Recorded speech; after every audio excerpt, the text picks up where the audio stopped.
Hello viewers, চলে আসলাম আজকে আবারও আপনাদের দেখানোর জন্য যে আমাদের দেশীয় পদ্ধতিতে কিভাবে উস্তে চাষ করা হয়।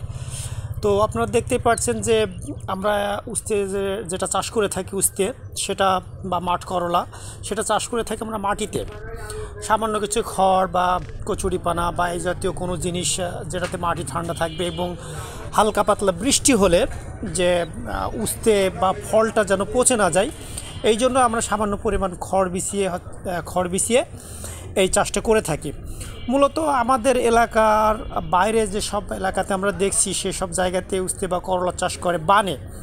আর বানে চাষ করা সবথেকে উপকার বেশি, সেখানে নিড়ানো বা আদার্স পরিশ্রম কম, ওঠানো সহ বেশ কয়েকটা বিষয় আছে, খুবই সুবিধা। কিন্তু এই খড় বিছানোর ক্ষেত্রে